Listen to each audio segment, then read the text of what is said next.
You're watching Straight Black Love Talk with your host, DC Radical One, the home of intelligent, mature relationship conversations.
Greetings, Black family, and welcome to SBL Talk.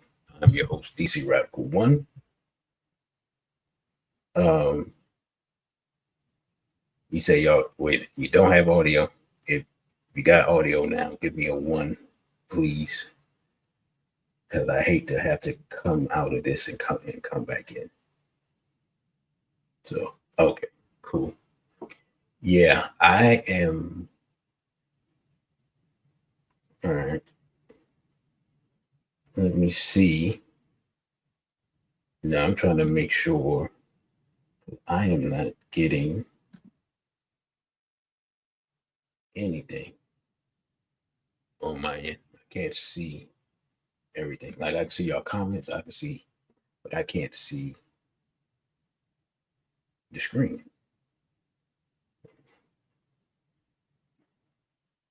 So I can't see myself. And I can't see the slides.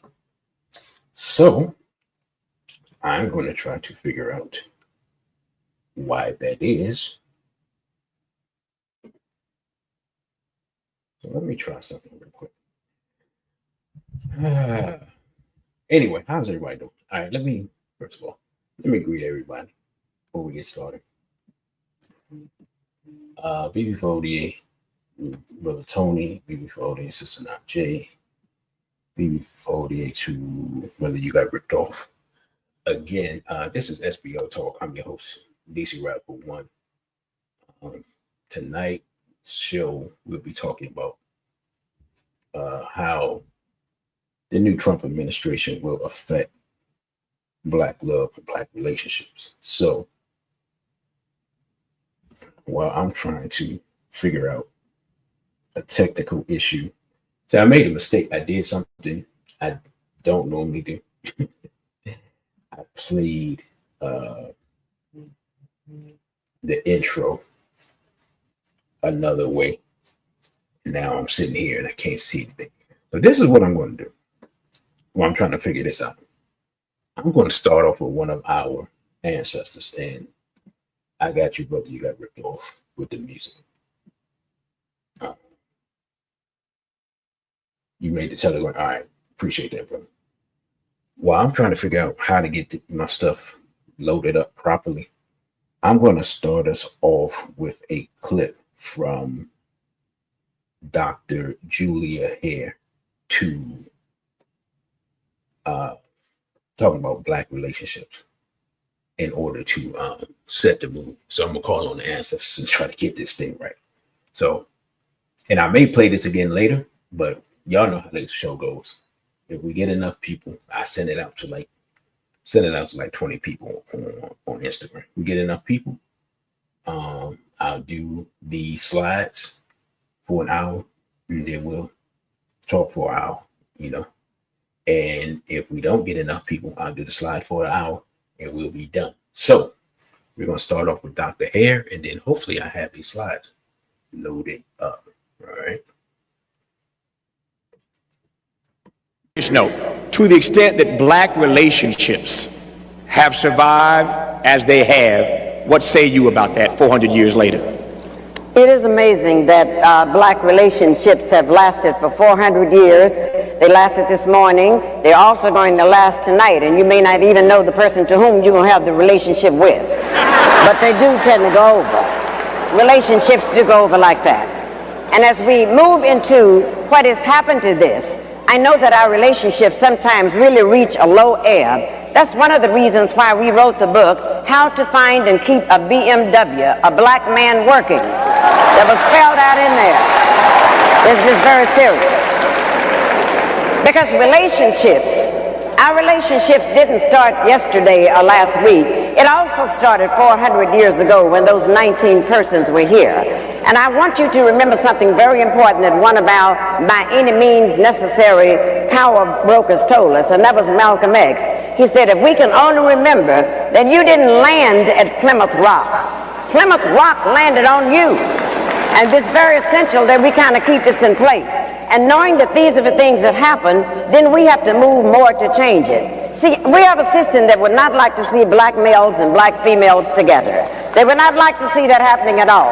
Because once we come together, they understand the power of the strength of the black woman, the queen of the universe. They know that, her strength. They also know the power of the black male, the warrior. If you would turn him loose, he will protect also his family and things that need to be done. And because they understand that if our relationships are together, then they will lose. But if our relationships are torn up, then we can forever be treated in certain ways by the oppressors.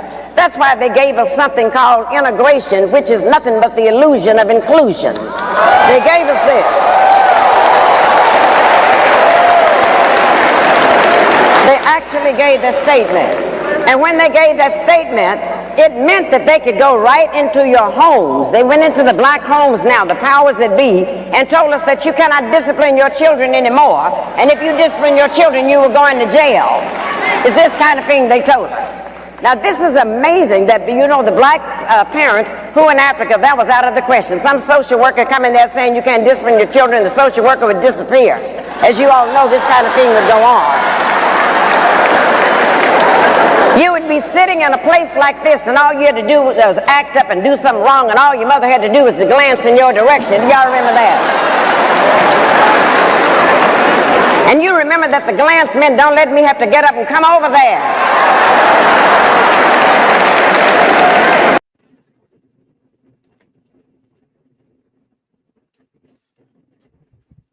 All right. That was Dr. Julia Hare, who I don't know if you all remember, her and her husband wrote a book on Black love and relationships, a seminal book back in the 90s. So I wanted to start the discussion off with that clip.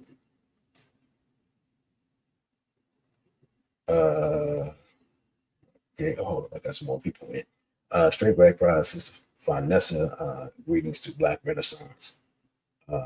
BB Toomey, the brother Safo. I don't know what you missed, brother Safo. I don't know. We did something on Trump. I guess that was last week. I didn't do SBL talk last week. So yeah, brother, I don't know what you missed. Anyway, so let me do something real quick. I gotta try something because I'm not sure. I still can't get all the visuals that I need, and I'm not sure why. So y'all give me 1 second. Hopefully this works. Then I can see, and then I can do these slides because I can't see the slides. So if I can't see the slides, I can't do the slide. So y'all give me 30 seconds. Hopefully this works, and I do not have to restart this program. I see we got some people in. Really want to have this discussion. So just give me a second. Talk amongst yourselves in the chat, and hopefully, this works.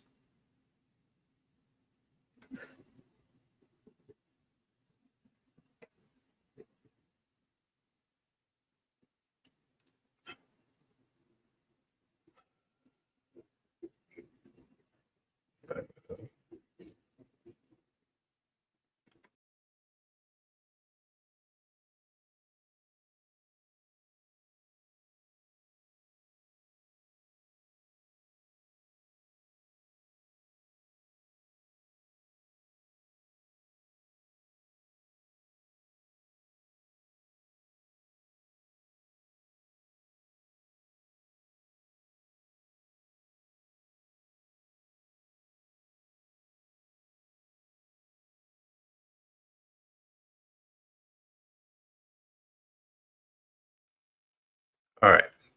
All right, brothers. Can y'all hear me? If y'all can hear me, give me a 1, please. And while I look for my music for the night, because now I can see, so now I need to be able to hear. And we can go from there. Music. Let's see.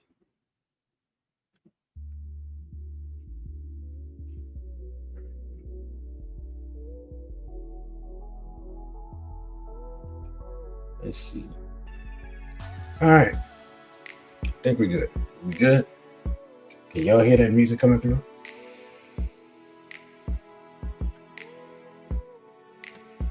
All right, so let's get started. Now, it says, will the return of white nationalism force Black unity? And I've been thinking about this for a while, and I was actually going to do this show. This is true. I was going to do this show before Trump even got elected, but I said, well, let me wait and make sure he gets elected. Because there was the elected.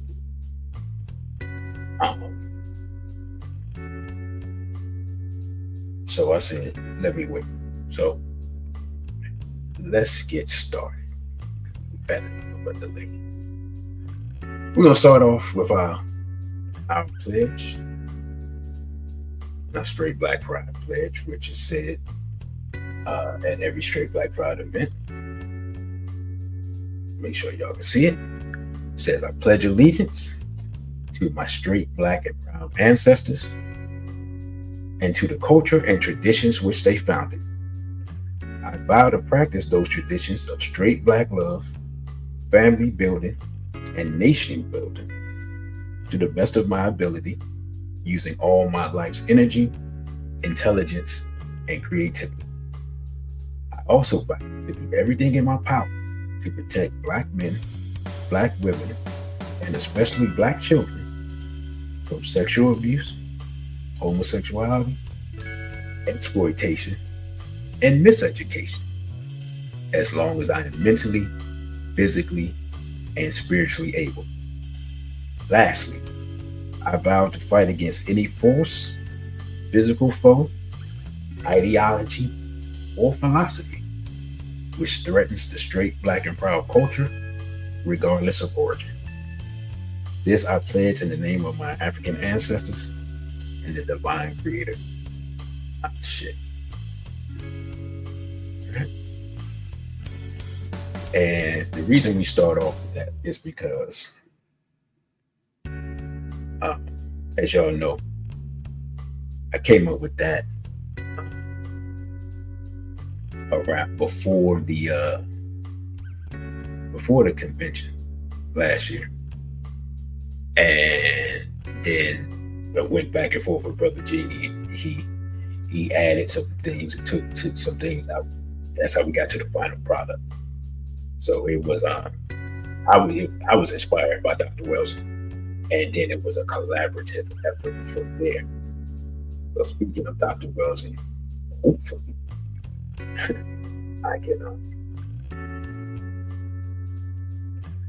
add these videos back, because I had to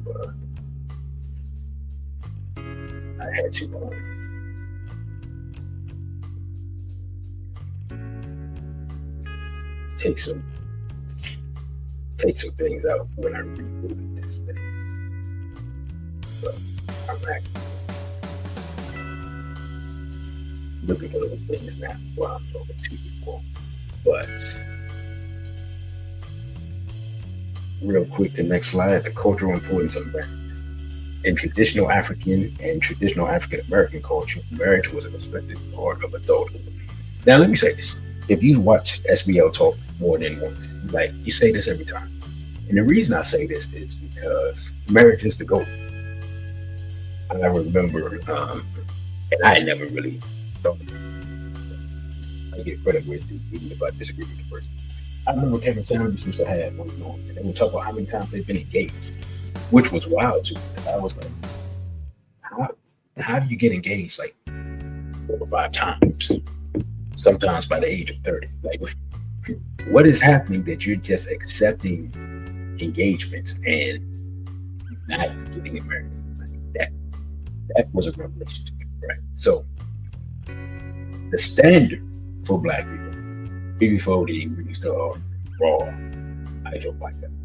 The standard for Black people for 10,000 years plus has been marriage. You said, hold on.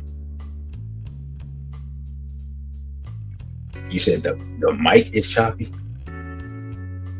Okay, well, give me a second, because it might be me, because I'm in a very uncomfortable chair.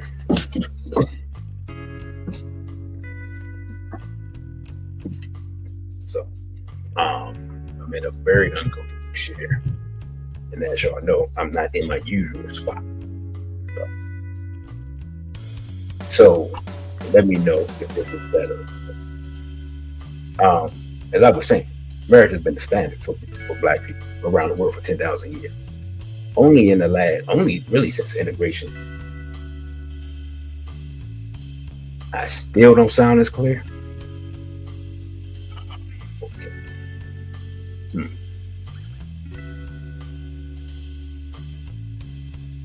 Now you say it better.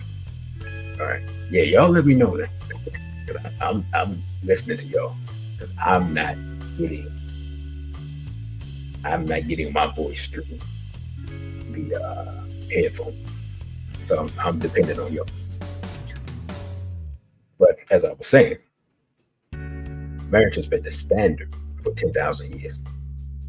Realistically, only within the last, since integration, so the last 60 years, have we seen the precipitous decline of Black marriage in America. As I've shown the statistics before, we were once getting married at the rate of like upwards of 70%, over 70%. Black men and Black women, Black men and Black women married to each other. We're now under 30. Black women like 25, 26%. Black men like 29, 30. And, you see people on the internet, Black men, like champion the fact that they're getting married more than Black women. And it's like by easy percentages, like not even 50% of Black men are getting married. So it's when I look at it, it's so childish and ridiculous that you're celebrating like it's some type of competition. Like you can get married more. Like we're in such bad shape mentally. So I've seen these things take place over the years,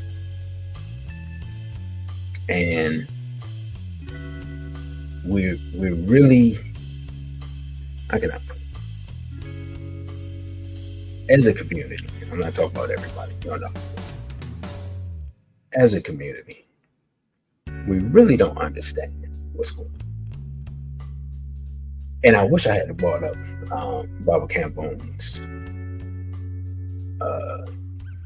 video, because Baba Campone said something very profound. He was very succinct and to the point. And if I knew where it was on this computer, I would bring it up.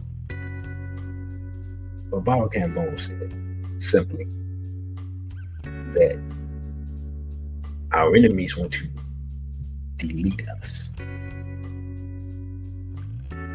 but they want to make money doing it.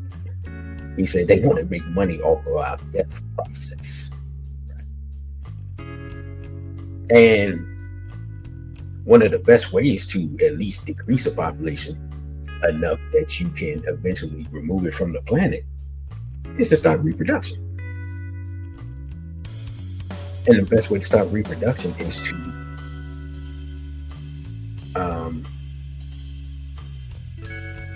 is to break apart the family structure and to cause division between the man and the woman of any society. We're more susceptible because we're, in essence, behind enemy lines. I think that's something accepted, right? Behind enemy lines. And as such, many people in this generation have decided that they would rather try to defect to the other team as opposed to play their position. Well, now we're in a situation where defecting to the other team may be curtailed a little bit. We shall see, right? I know seeing like comments and stuff and seeing little things that European males have been saying. Yeah, just be honest. They're kind of tired of seeing their women with black men. And their women talking about black men, and because you had all these TikTok videos and all this other stuff, all these little things, these little games and challenges and all this stuff going on, all this interracial stuff. I forgot about the video till just now. There was even a TikTok video going on, I guess last year, maybe 2022, with a bunch of young European females saying that they love black men like we love you black men. These European males don't think that that just bypassed them and they didn't see that and it didn't take note. And now may be a time of retribution. Right? Now, can I be 100% sure how emboldened these people will be? No, I can't be 100% sure. But history, this is, all right. And I know I have deviated from the slides, right? But I'm doing stream of consciousness right now. Here's what we don't realize historically. The only difference between integration, the period of integration, which we are currently in, and the period of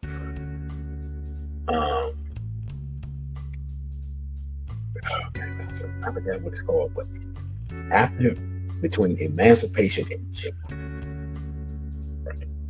Somebody help me out. That time period from 1865 to 1877. There was a time period where we had slavery ended, chattel slavery ended. We had black senators. No, that's not it. We had black senators. We had black congressmen. We had black mayors. We had all black towns, right? During this time, during Reconstruction, right? We had all this stuff in 12 years. And because of a deal that was engineered with, and you know who was in the middle of the deal? The hats. We were thrown almost back into enslavement in the South after that deal, the compromise of 1877. Why am I bringing that history up? I bring it up because there is nothing to say that such a deal or a political movement cannot take place to put us back into a position, not necessarily in chattel enslavement, but something akin to it, right? Like, let's be honest. If now Mr. Trump could pass various laws, the Republicans could pass laws, he could write executive orders. And again, this is a hypothetical. I'm not saying this is what's going to happen. I'm saying it could happen. And if that was the case, what can we do about it? Like, seriously, I mean, we could challenge it legally, right? But what's really stopping us from being sent back to the 50s, the 40s, 30s? I mean, when Mr. Obama was president, black people were being gunned down the street every day. Trayvon Martin was assassinated, right? While Obama was in office. So what seriously would stop our enemies from engineering a situation that put us back 70 years? Right? I'm gonna be honest. Without some type of physical resistance, and y'all know what I mean, there's nothing to stop. The goodwill of our enemies, that ain't it. Cesar Najee said he wrote legislation to protect the police. Yeah, so I mean, y'all already know what. Yeah, I mean, I've talked about that before with the police situation. We have our examples of how to deal with that. It is what it is. So let me at least try to get back to the slides. Let's see. In traditional African and traditional African American culture, marriage was an expected part of adulthood. In many African societies, you were not considered an adult if you were not married. The family was considered the foundational institution of the society. There was no debate about the equality of men, as each had their jobs in the society. This is something that a debate that, man, I hear incessantly. I watched a lot of clips, a lot of short clips of people talking about relationships. I'm trying to see the type of angle they're coming from. And like the 50-50 debate and the table debate. I'm trying to think of any other ones. All of these debates are really debates about quote unquote equality, right? Like, for example, the 50-50 debate. And it's going to sound a cliche. I'm going to use a cliche. But when you talk to people in successful relationships, it is no 50-50. Now, I know people are talking about 50-50 economically, but no, there is no 50-50. There is both people putting in their all. That's the only way it works. Is that both people are putting forth maximum effort to make the relationship or the marriage work. Because things happen in life, right? People are, there's government workers that may lose their job tomorrow because Mr. Trump is trying to buy out anybody he can, right? You live in this area, that affects you. You could be making 150 today, and whatever you get from your unemployment, with 40%, 50% of your salary, whatever it is, tomorrow. That's the reality that we live in, and black people really always live in. You can get hit by a car. You can get, your spouse can just get sick. You get anything. You know how it is. I mean, as a black man, I'll be completely honest. For years, every day I walk in my door, I take a deep breath of appreciation for being able to come in one piece, right? Because that's the reality of being a black man in America. So the idea, the whole 50-50 concept, it is, to me, it's a ridiculous concept, because I'm like, if you can even find a person who's sane, who's willing to deal with you and try to build something with you, you should be grateful. Like I said, 75% of people not getting married. And so these discussions that we have, man, is completely missing the point. We are being exterminated slowly but surely by people who have made the announcement that depopulation is the goal. That's what's crazy. They made the announcement and we act like we haven't made no response, no adjustments, nothing. At least, this was what's crazy. We got more people talking now than we ever had before. But guess what? In the 80s, the 90s, 70s, and the 60s, most of the people who were talking were qualified by their study and their work. Most of the people talking now ain't saying nothing that's relevant. And the more nonsense they talking, the more support they get. But every second that they waste talking about nothing is one more second closer to obliteration that they bring us.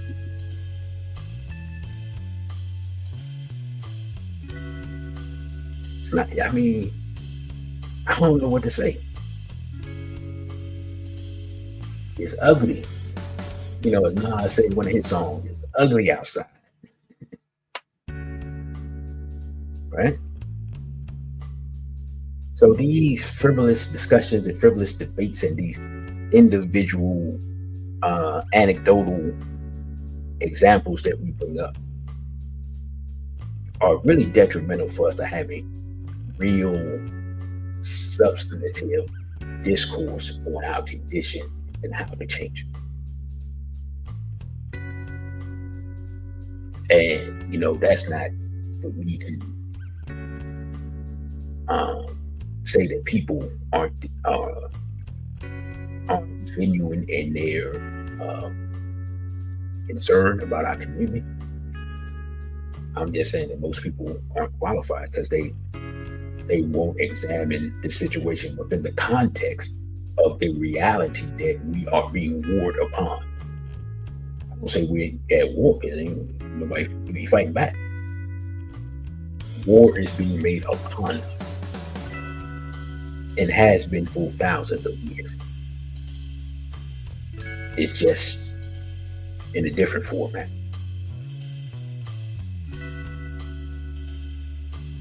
And the first step for anything to get better is to accept that simple reality. Now, anyway, during enslavement, black men and black women would often escape and try to find their spouses and children, risking life and limb. Black people would buy their loved ones with money that they saved up, working overtime to get money to buy their spouses. I always bring these things up because we forget this history and we don't see the reality of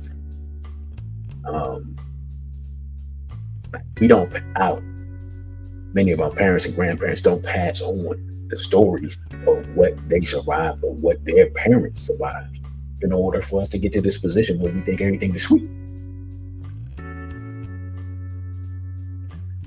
Brother, you got ripped off, you said, just seen a clip of Negroes talking about, do I look like 50-50? She was, she was, you talking about Travis Kelce's ex-girlfriend. Talking about, do she look like she do 50-50? I'm gonna be honest, I saw that clip and I'm like, you look like random, moderately attractive sister. Like, she wasn't looking like some sister that I wouldn't see walking around DC. Like, she better looking women walking around. I didn't, I don't know if that's representational. The clip I saw of how she generally looked, but it wasn't like she was just this drop dead, stunning, stop a crowd of men type of woman. So when she said that, I was like, okay, well, you was with the European male for however many years you was with him, and now you ain't with him and you ain't with nobody. So what? You know what I'm saying? I mean, I saw her talking. I'm like, okay. You know what I'm saying? The type of men, because she dated an NFL player for a long time, the type of men she's going to look to date is NFL players. But of course you're not doing 50-50 with NFL players to make $10 million a year, because I don't know anything that you're doing that you're going to make $10 million a year. So when I saw that, I was like, okay, whatever. You know, if you say so. You know, but that's just an example type of stuff we're talking about. Anyway. All right. It says Trump's return sparks the reemergence of American anti-blackness. With the return of President Trump, we are already seeing a rise in racial animosity in Europe. Now, here's the thing.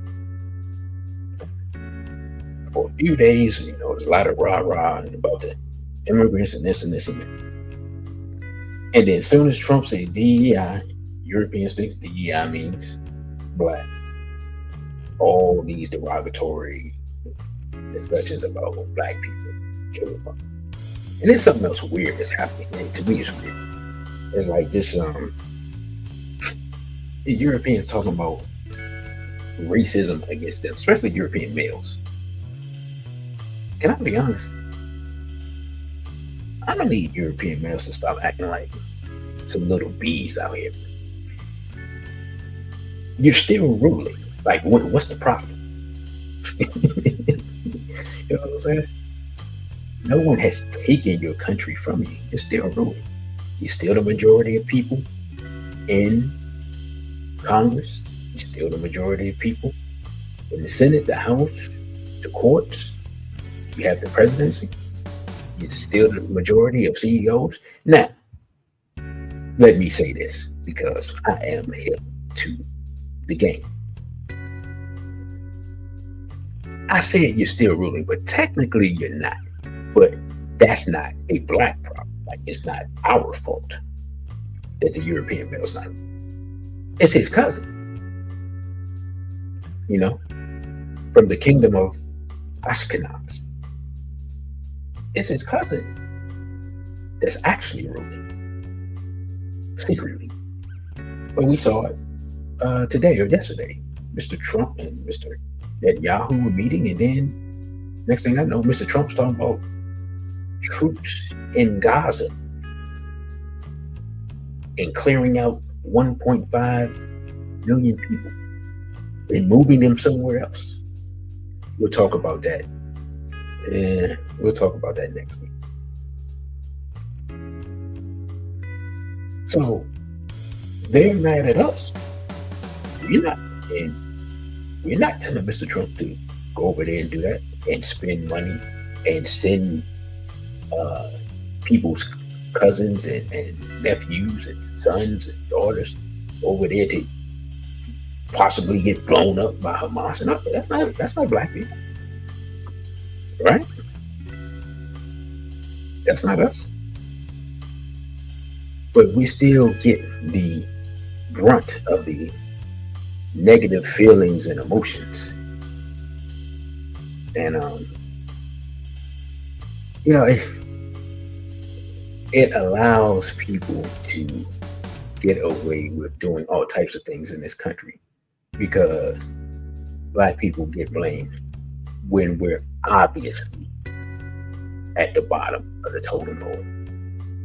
I mean, it's unfortunate, but it's also reality, right? Like, we can sit here and pretend that that's not the case, but that is the reality. We're at the bottom of the totem pole. So why people get mad at black people? Well, why Europeans get mad at black people and try to blame us for random stuff. At this point, it's just a reflex. It's almost now, right?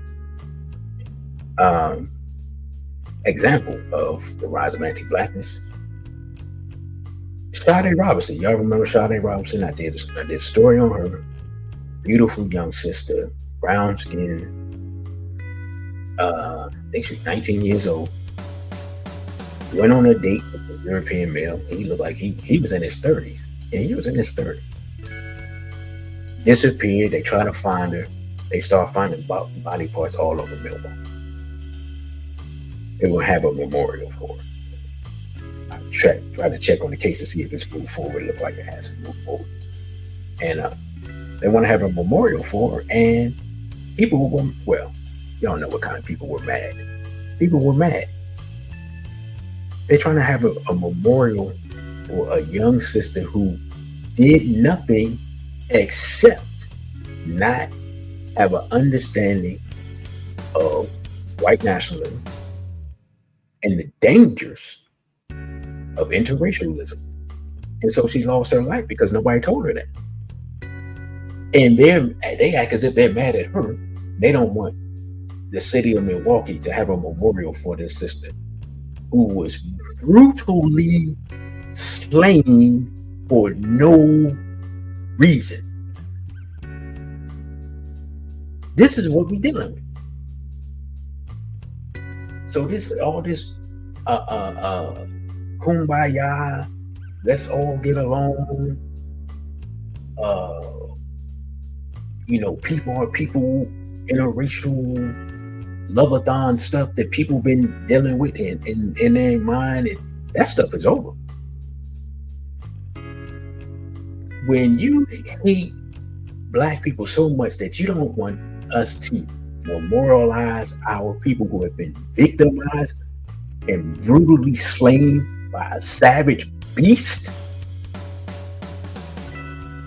what's more wicked than that?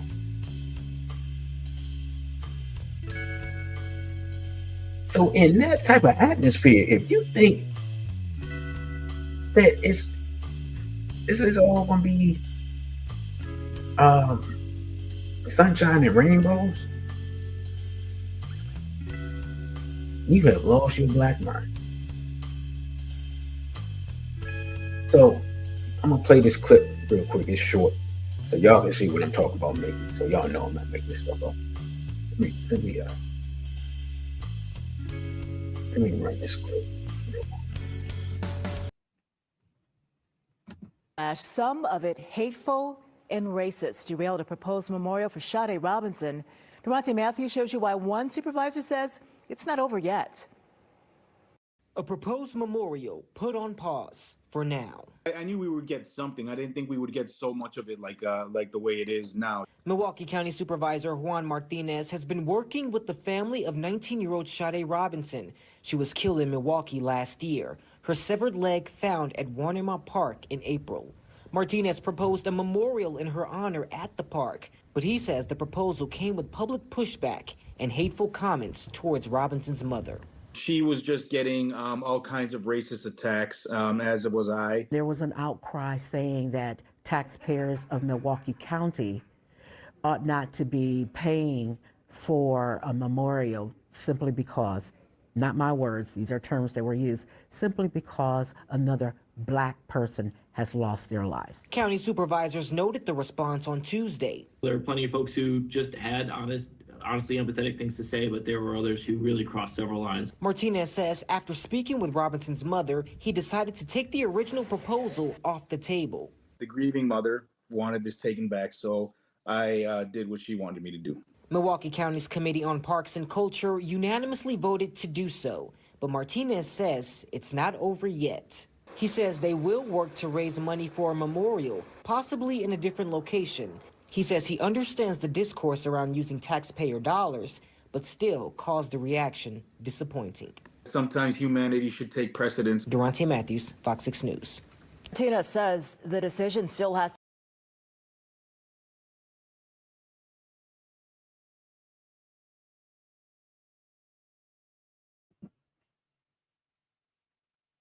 So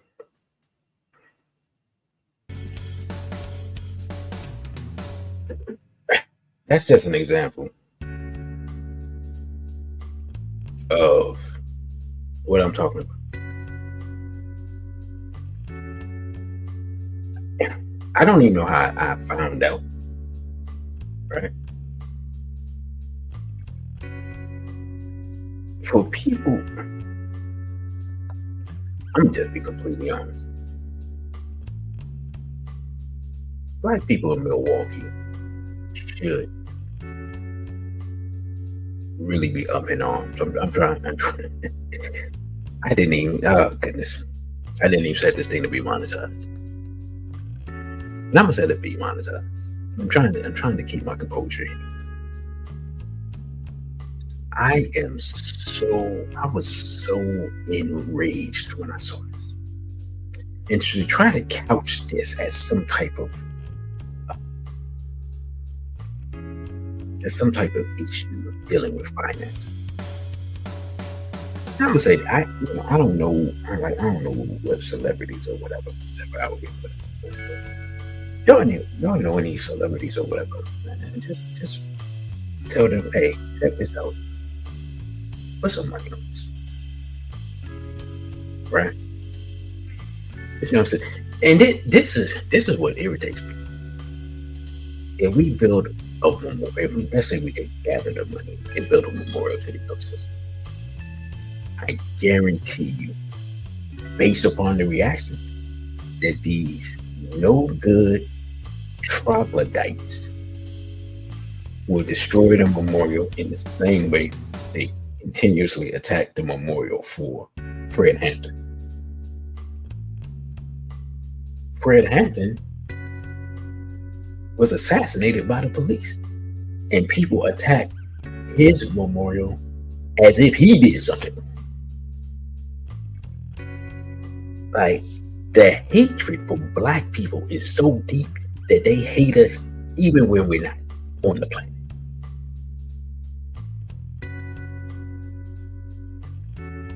And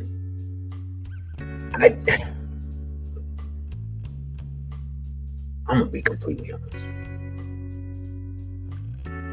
If a meteor landed and hit this country and obliterated everyone tomorrow, it wouldn't. I'd be cool with it. Because the depths of hatred and wickedness, the hatred of Black people and the wicked things that are done to us, have me incensed and enraged.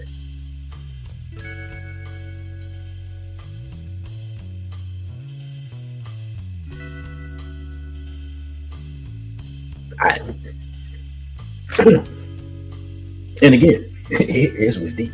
Trump been president for 2 weeks or whatever. Just getting started.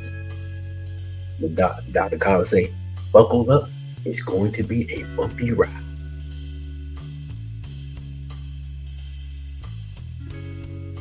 And so I just hope that this type of stuff serves as a wake-up call for people to think that, I don't know what people think.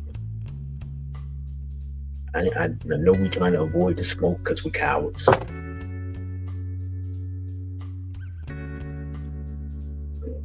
What was that? Anyway, but we're trying to avoid the smoke because we're cowards.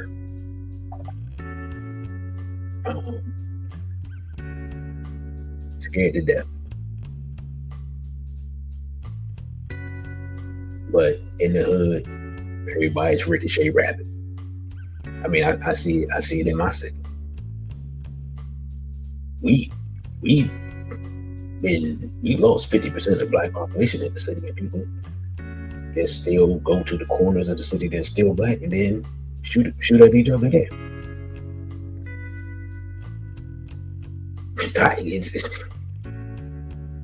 I don't know. But this ain't it. We had to do better than this. Because these people are making it extremely clear how they feel about us.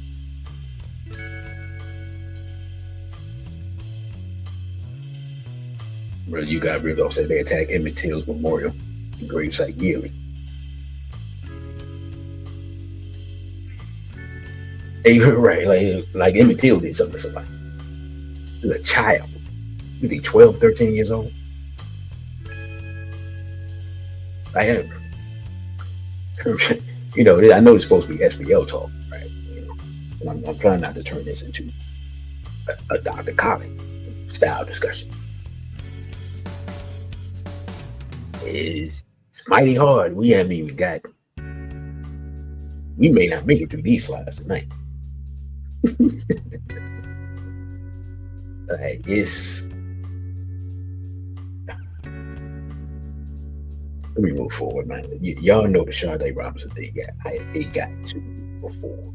It gets to me. Because the girl, she was so innocent. She just. Sade Robinson is the example of what happens when we don't teach our children the truth. This beautiful young sister at the beginning of her life was doing well. Everybody liked her. Nobody had anything negative to say about her. And she was slaughtered and butchered like an animal by a savage beast. And to be honest, we need to make sure that that trial goes correctly, like that dude is put away, and then after he's put away, we need to put some more on some people's commissary. Make sure his paperwork gets in the hands of the right people. Those of you who have been incarcerated, y'all understand what I'm saying.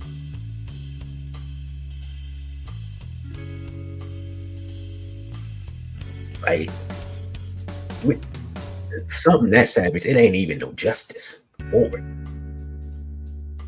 For real.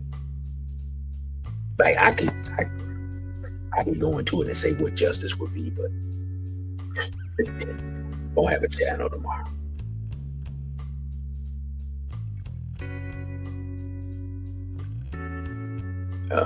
Brother KW Don said the sister could have been consuming divested swirling content on social media.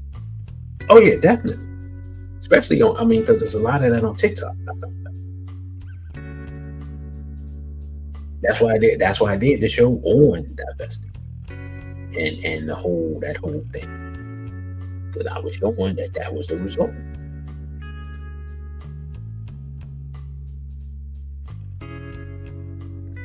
So that's one of those I'm not gonna never get over.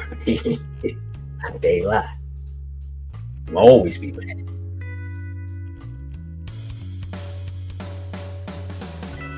To me, it was just as bad as the Trayvon situation, except this dude got arrested.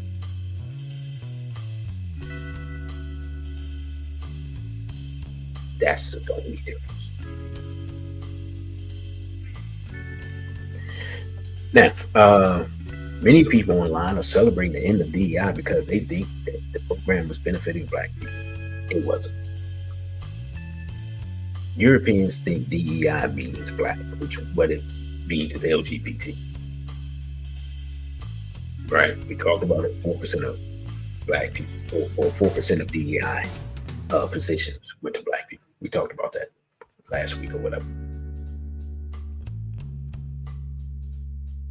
Right? And Trump supporters are tired of being accused of being racist, but they aren't tired of using derogatory language against Black people, including against Black Trump supporters. I saw a clip. I didn't load it because it was on 30 seconds long. So a clip of a Black Trump supporter getting jumped by 2 European MAGA supporters. What's that about? Right? So even when you agree with them politically, they still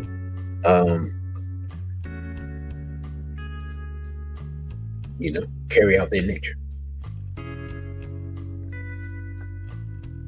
So I know somebody's like, man, what did this got to do with Black love? European hate generally causing an increase in Black love out of necessity. That's why we're having this discussion. Because I'm asking the question, will that continue? I don't know. Based upon where we are psychologically, I have no idea. Right? Right? There's a question, and I'm asking a question. How are Black people responding to the change in the racial atmosphere? Because you can see it already. It's immediate. Like when the weekend before the inauguration, I was out in the city, and you can see the people that were coming in and walking around downtown. And if you live in a city long enough, like if somebody's from LA or somebody from New York or whatever, you know tourists when you see them.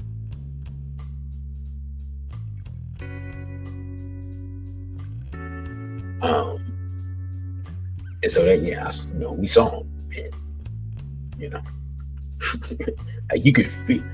I don't know what it is. Maybe it's just me. I'm not gonna lie. When I'm around a group of Europeans, you can feel the, I don't know what it's called. It's like a non-energy. It's on you. But I ain't trying to talk no spook teaching. But it's almost like the Force. Like, you know how Star Wars, from the Star Wars people, you know how the Jedi can sense, as they would say, darkness in the Force, evil presence before they see it. You get around a bunch of Europeans, man, you can feel that lack of energy. It's like a lack of energy, right? It's hard for me to describe it. You can feel it. You ain't got to see it. You just feel it. At least I can.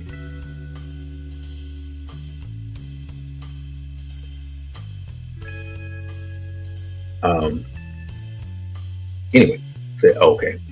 Yeah, we get this. Many Black women express feeling betrayed by both Black men and white women because of Trump's victory. Interestingly, very few of these women seem to blame actual white men. I'm just going by the anecdotal evidence of what I saw, the reactions that I saw. I saw blame of everybody except European males who we know voted not for Mr. Trump. Why Black women felt the need to not blame white men? Y'all let me. I found that aspect fascinating. I mean, they were blaming Black men, despite the fact, as we talked about in the previous show, the way the disrespect from the Democratic Party towards Black men was just, it was ridiculous. It's like, really? Of course, they sent out Mr. Obama and Mr. Magic Johnson and others, and they were, what's the word I'm looking for? They were talking to Black men like children, like we were children, in essence. It was very disrespectful, and it turned a lot of brothers off. But when Trump won, the Black women blamed Black men, and some blamed white women, but they didn't blame white men. When it was white men who, along with Hispanic men, who really were the difference. And of course, European women, they flipped their numbers. But I just found that interesting.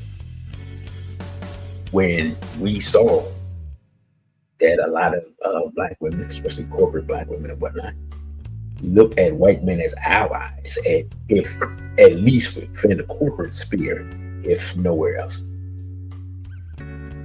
So why was that anger and animosity not turned towards those people that you thought were your allies? Right? And the reason why is because we are still seeking love and acceptance from people who have made it abundantly clear for thousands of years that they don't like us. Again, this is the whole premise of Destruction of Black Civilization by Dr. Chancellor Williams. If you haven't read it, I suggest you do. While you're doing that, get you a copy of the ISIS papers by Dr. Wellesley.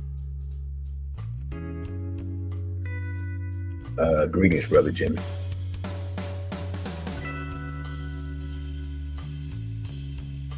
And I forgot it's Black History Month. I haven't even really been thinking about it.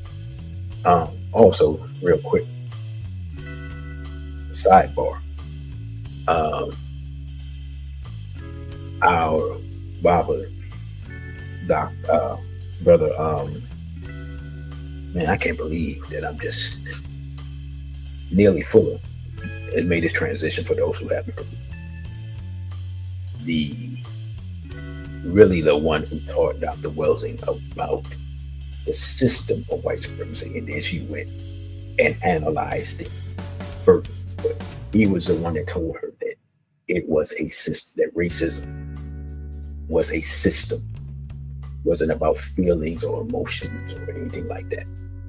So our Baba has transitioned to the ancestral realm, but I'm sure that you can still get Nearly Fuller's books, and hopefully a lot of his talks and things that he had on the internet are still up.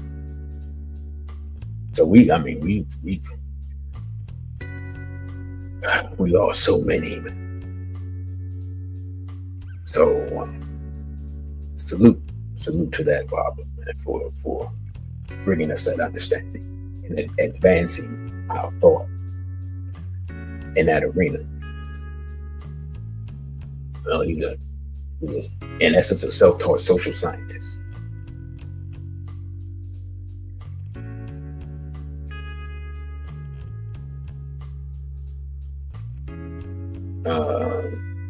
I'm gonna get to Brother KW Don. Black men have, for the most part, been unbothered by Trump's return.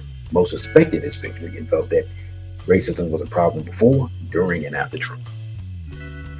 Most brothers I talk to, it's like, hey, hey, really haven't. It is what it is. Lastly, some people have left the country, and even more planning to leave, or at least discussing the possibility. I'm not gonna lie. If I had the economic means to do so, I probably would. Not because of Trump, but just because it's time. Brother KW Don said Black women aren't as race loyal as they say they are. I don't even hear Black women claiming to be race loyal anymore, being completely honest. I don't really hear them making those claims. I see more and more women. I saw a clip. I forgot these group of people, like they just have clips all over the internet, and I don't even actually know where their content is from. But it's a panel of like 4 or 5 of them, like 2 or 3 sisters, 2 or 3 brothers, whatever. And they have these big events and all these people. And sister was like, she's been dating Black men, and basically like it hasn't worked, and she's ready to try something else. And I think it was a young man saying, was like, basically it was like, you need to look within yourself and see if you're part of the problem. That was basically the message, right? Just boil it down. And of course, the sister, looking at her, she had all her hair cut off, she had it dyed blonde, and she was overweight. And it's a dark-skinned sister, so I know she dealt with self-esteem issue. Just by her look, like I can see it, I've been sitting watching this stuff for decades. So I was glad to see that they at least put that on the table for me. So take a look inward before you just think that crossing over is going to be beneficial. Because again, hell, you can end up like Sade Robinson or the other 2 sisters that I did when I did that show, right? Like, that's a reality situation. Just because the European gives you attention does not mean he has good intentions for you. Like, and I stole this from somebody else, but I saw a sister say it, and it was deep. She said there's a difference She said many women can't tell the difference between attention and intentions. And that's going to be very dangerous in these times coming up. Because just because somebody gives you attention doesn't mean that they have good intentions. I was just before I came on, while I was working on this, there was a show on about some European serial killer that they were trying to track down. He hated his mother, so he was attacking European females. To be honest, if you watch these crime shows, that's like those people walk around right now every day. Those types of crimes are happening every day. That's like standard operating procedure. So if they doing that to their own, what do you think they'll do to you or our women?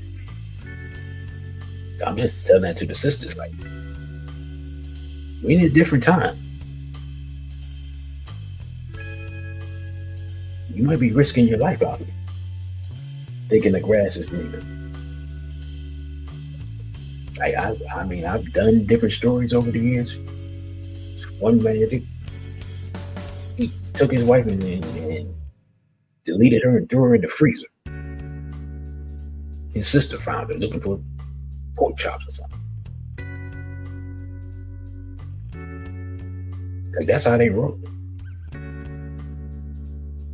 You know.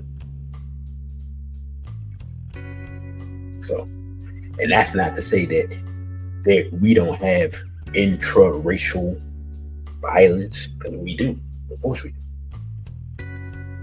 But I'm gonna be honest. In my time, as much as black men have done against black women, being completely honest, I've been watching black men kill black men for decades.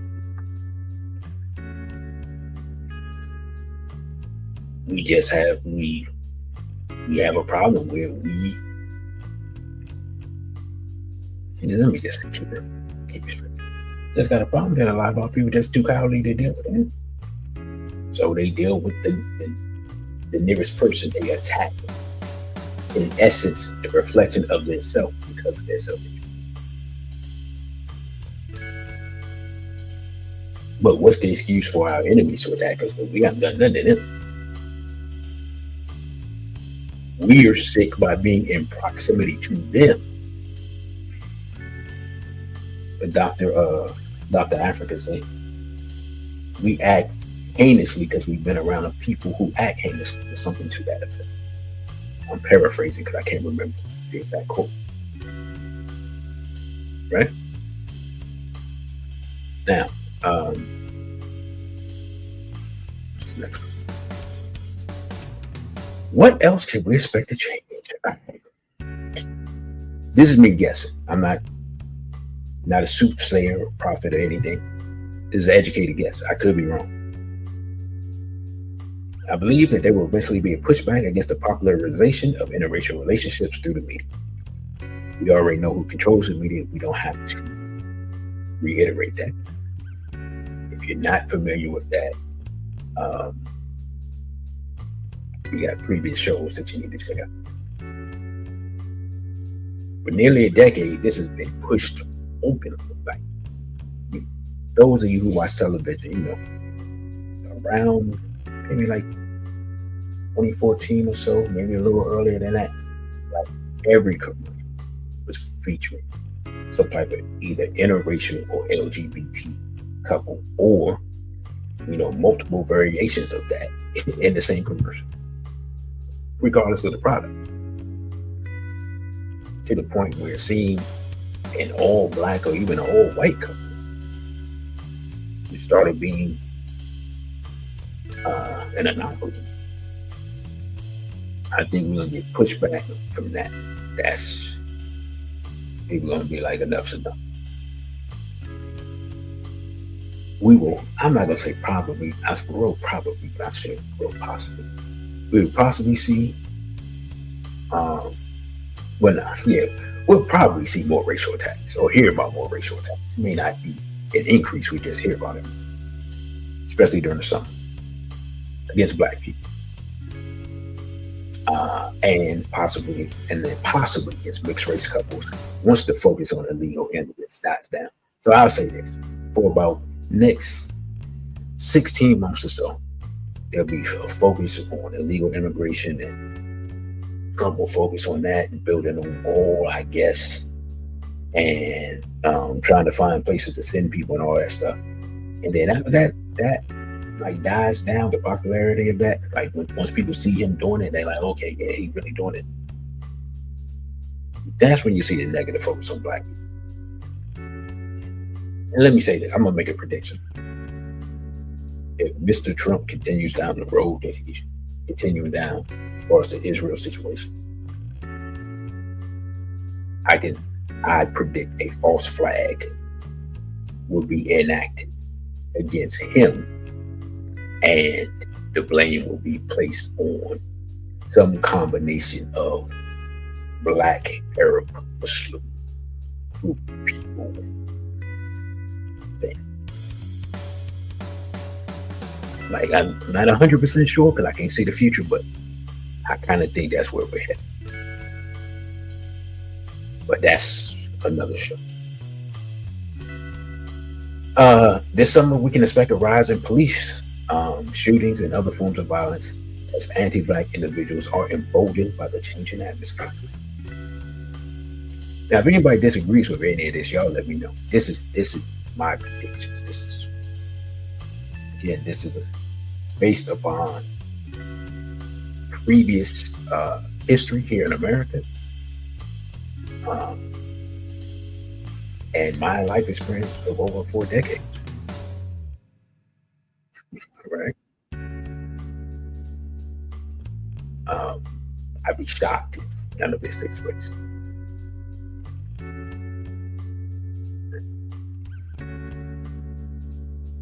Now, here's the question, and I want y'all to help me out with this, because we're strictly guessing. And I think, I'm almost finished with the slides. I feel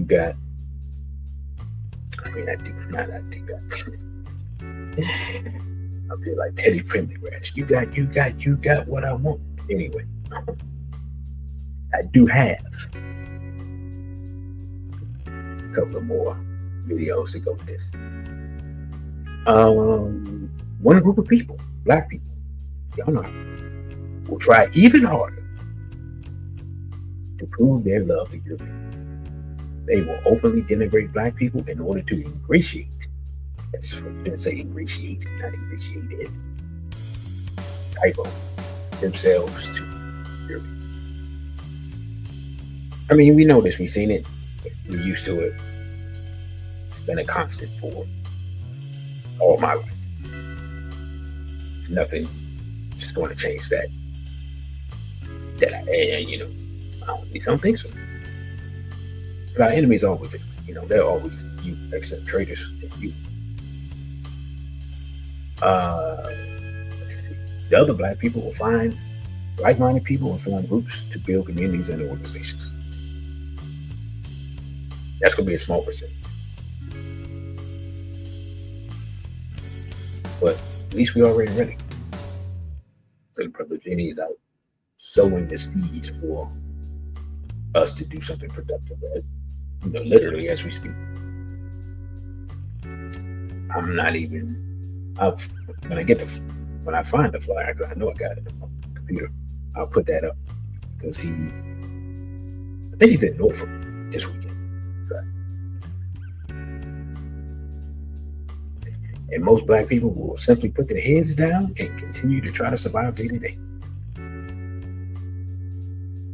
Which is, hey man, look, it's the reality is that survival is seemingly more difficult every single day. So I don't even blame people. Just like, bro, I just gotta try to survive. I'm not mad at nobody. I get it. Trust me. Man. Brother, you ever thought what you mean correct as far as now? why isn't this? Anyway, it's question why. How will black relationships get affected? It depends on how bad the atmosphere gets. The more racial tension rises in the country, the more black men and black women will be forced to cooperate. I mean, because think about it, right? As let's say that Mr. Trump does what he said, as you start to get fewer and fewer people of other groups like Hispanics, Asians, and so forth, so on, right? Because everybody's come across the border at this point. If we name people, we'd be here till tomorrow. As those people, those populations decrease, it's really gonna be more of us and Europeans. And if the type of animosity that I'm already seeing continues, there's not going to be any refuge in any other group of people. Right? So we're going to be forced to cooperate. Now, this gets to what KW Don said. I'll put it. Open your mind and put it up. Now, we can debate this. That's why I'm putting it up. I'm putting it up to be debated. Says black women aren't as racial loyal as they say, which I say. I don't think they've been saying that as much lately. European males aren't checking for them. Many are as loyal as their objects. And that's true. That's true of women. That's true of women in general. To be completely honest. It's just that wasn't the case for our women up until integration.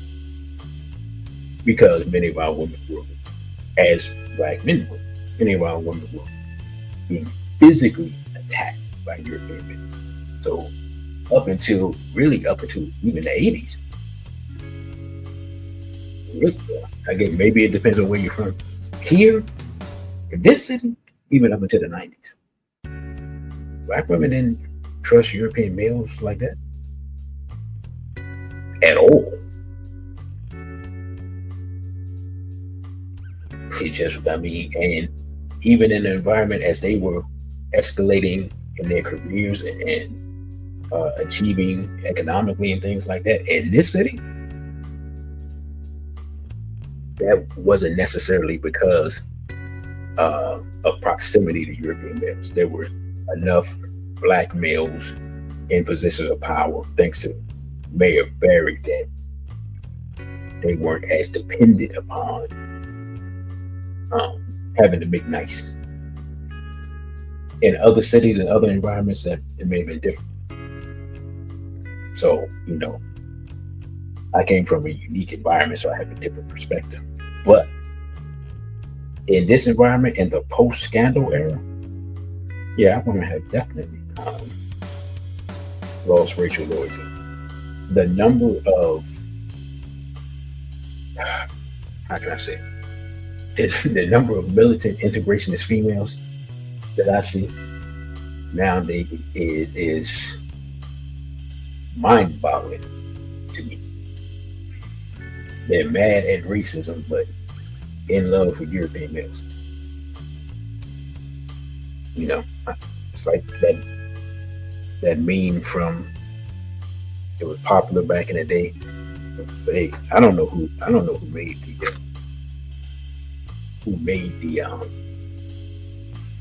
who drew it, but it was a European male. I think he had a Confederate flag, and a black female, and she had an RBG flag, and they laying in the bed together. Now, we got to be honest.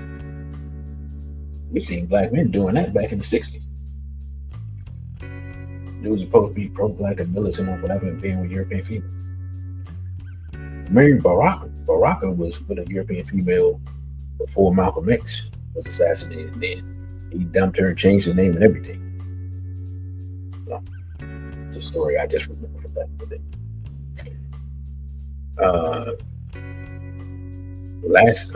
Did I do? Oh no, my bad. If the demise of DEI and civil rights initiatives continue, many professional black women,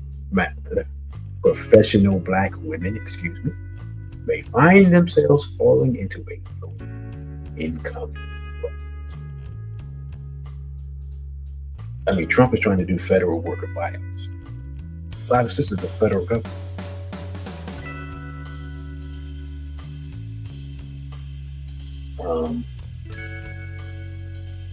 Times may get harder. Times are already hard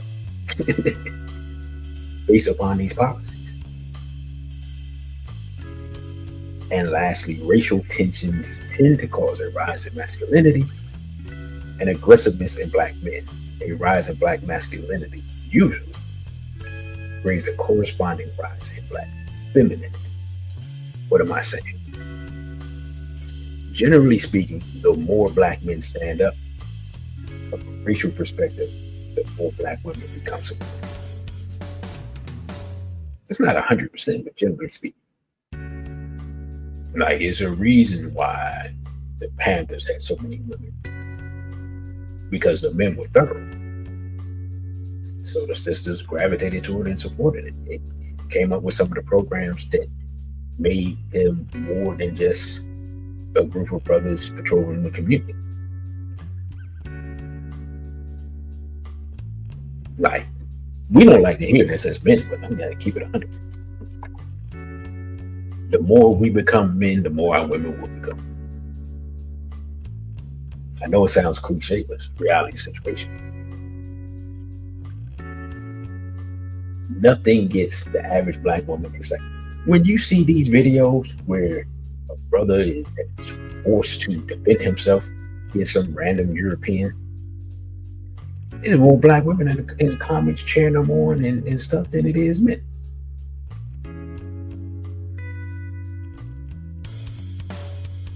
I'm just being completely honest. I don't know if brothers notice that. But it's not that our women don't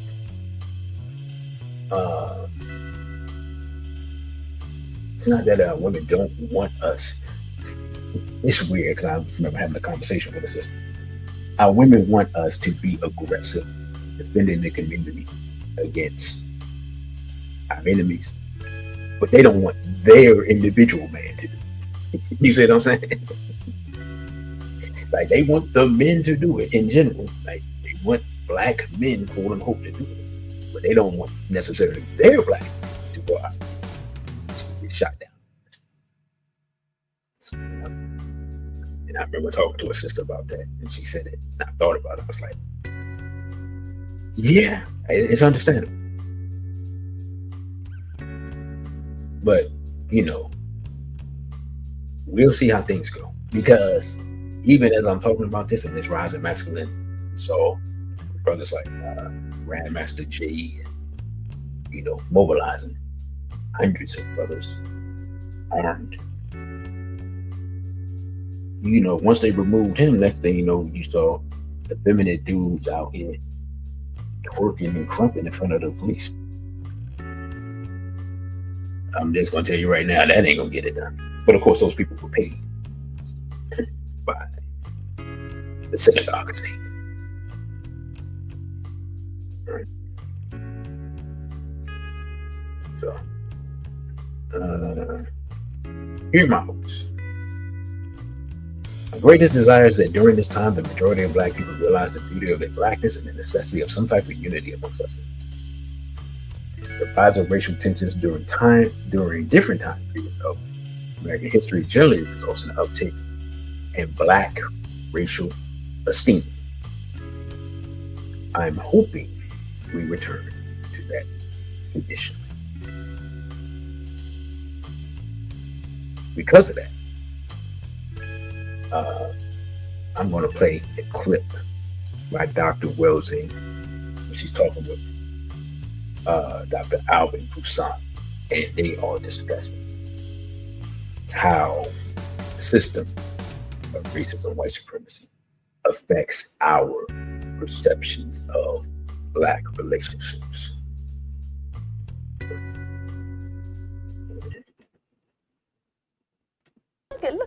Let's be honest. If we look at what is the dynamic that goes on in the so-called black community or more amongst black people, what is still, you know, in the quiet recesses of our thinking, what is considered as beautiful? Still light skin and still straight hair. Well, what does that mean? See, that just means that the black mother who trained her son, you know, I have a friend who says that his mother programmed him down in Oklahoma, you know, just looking out the front porch. To the girl, black girl who was light skinned, straight hair, there's a beautiful girl. To the black skinned girl with the kinky hair, she wouldn't say anything. Do you see what I'm saying? So that kind of programming, this is what I'm saying, that all of this goes on. Involved in love. All of this is involved in love. Who is a suitable choice? What kind of woman does a professional man marry? You see, you can just survey. All we have to do is look at the phenomena of the social laboratory. That's true. And say, well, who are the people that particular people pick to marry? And we can understand that the dynamic of white supremacy is intact even when a black man and black woman are in bed. I've talked to black men who say when they're in bed with black women, they're thinking about Doris Day. Oh, really? I mean, well. But Dr. Busan, you must admit, that there are some black men this is nothing to be ashamed of. We have got to stop being who ashamed exclusively of don't truth. like any female who is not white. Now, I'm sure that you would have to have one constant, wouldn't you? Yeah, if a man who is black doesn't even look at a black woman and looks at nothing but white women, and then isn't that significant? I mean, wouldn't that be significant enough to be a non-generalization? That's significant, but see, I don't know if we can relate it all as clearly to sort of political, you know, the white supremacy. For instance, let me take it down to a personal level. Suppose something is operating like the black man and his relationship to his black mother or to his black father, where he develops blocks against black women, and then he generalizes it all to other black women, and then he gets involved with a white woman.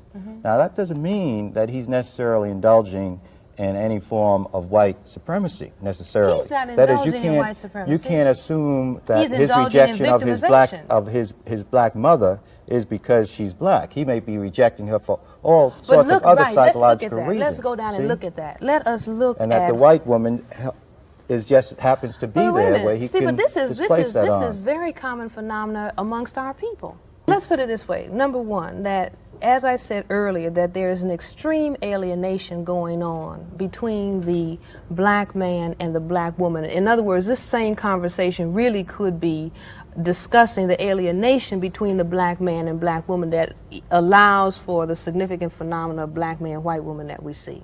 All right. Because there is that alienation, then black women and black men all across the economic board, no matter whether they're on welfare, whether they're making, you know, $150,000 a year probably as an entertainer, are having problems in terms of their relationships with each other. Now, some women who, you know, they may be in the limelight or they may be considered beautiful, a star or something like that, all right, they have been frustrated in many of their relationships. If you take all of those entertainers, if they start telling you that they started out relating to black men and they had a number of kinds of problems, and so now, well, I don't want to say you didn't. No, you didn't fail us. Okay, you didn't fail us. The white supremacy system is just beating all of us. Black men will say that too about black women. That black women have let them down. Right. Well, you see what I'm saying? It's just like the Julia syndrome. You know, Diane Carroll and the Julia. Black women have been programmed via TV and everything else. You don't need a black man. You just need a white man to give you a job. At the same time, they're saying to the black man, you don't want a sapphire. She's too argumentative. She talks too much. You see what I'm saying?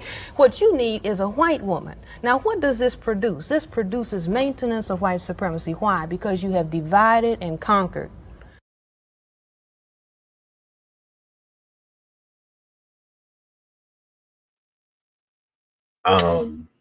I love that clip because what Dr. Wilson breaks down so beautifully is how the system works. Now, mind you, this clip probably, I don't know how, it's probably from the 70s, I would say, maybe the late 60s.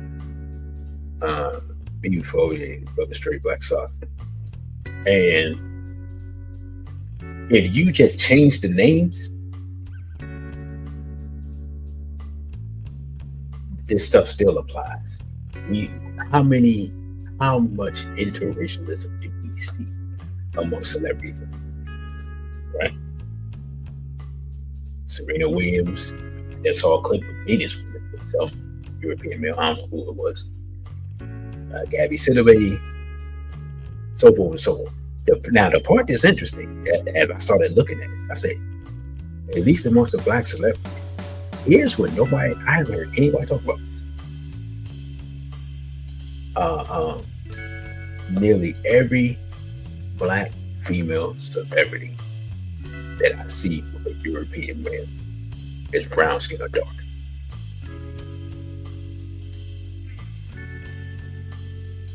I'm not gonna say everyone, but nearly everyone is brown skin or dark.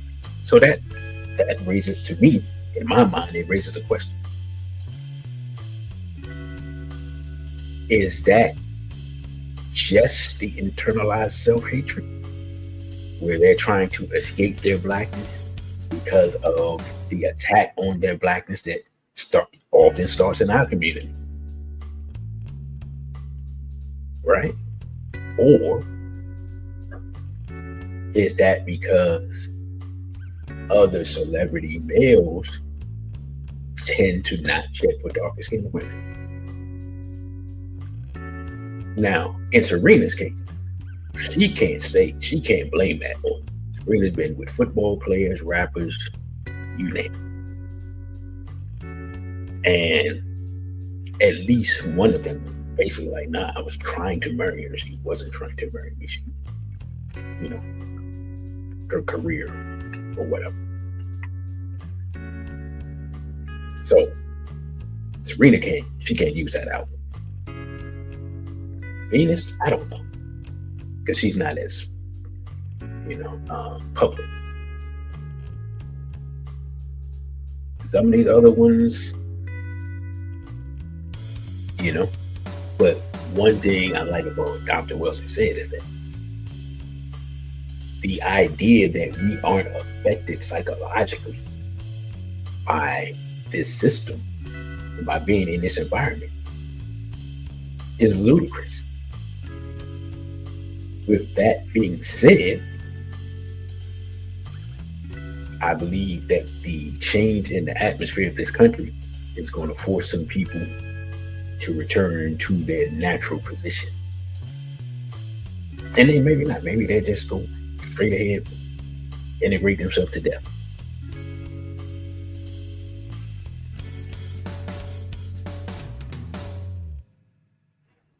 Brother Jimmy said, you remember when a black older man said Kim Novak is the most beautiful woman in the world?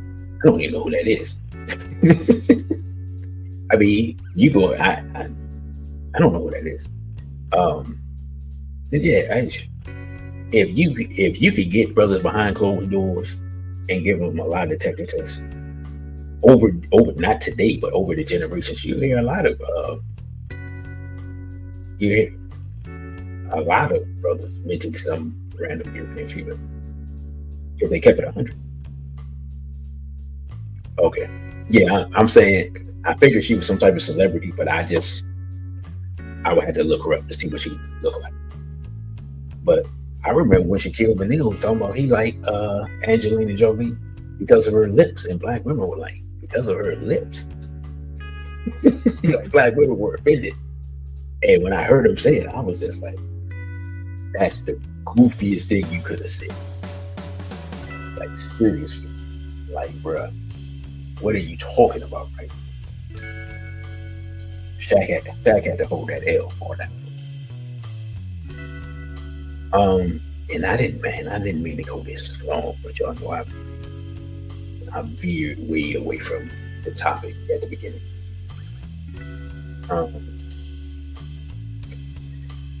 Where was it?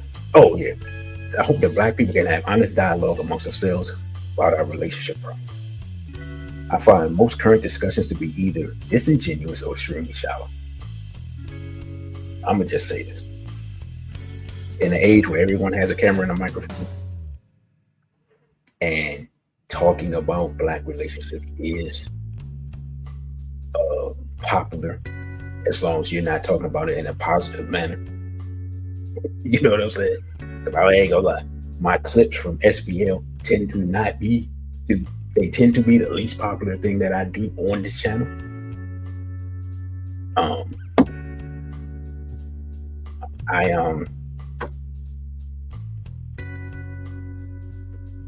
For me, what I see is that people like the subject matter, but they like to continue the same discussions over and over. And they like the negative stuff. They like the drama, in essence, right? But when you're trying to have constructive, positive discussions, those things aren't as popular, in my humble opinion. And again, anybody disagrees, y'all let me know. Lastly, let me take this off like this. I want us to be able to accept the reality that we're at war for our survival, and that we can't survive by trying to love our enemies. I've said for a long time. I've said this. I'm the first one I heard say it. Until we love ourselves the way we love our enemies, and hate our enemies the way we currently hate ourselves, we will never make any progress anywhere on the planet. That's the first step to making any racial progress. With that, let me remind y'all, this is SBL Talk. I'm your host, DC Radical 1. You can follow me on Instagram at dc.radical1, Twitter at dc_radical_ONE, on OTW2, which is a Black-owned platform, at DC Radical 1. You can support the channel via Cashapp, $DC Radical 1. And you can email me at dc.radical_1 at protonmail.com. Now, I think I got one more slide. So let me send the clip out. And I'm talking way longer than I planned to. Y'all know SBL Talk is supposed to be interactive, but yeah. It's just one of those nights. We had a lot of stuff to get off my chest, and here's what it is. So that's the lunch. I'm about to be finished, and we're at 15-20 minutes.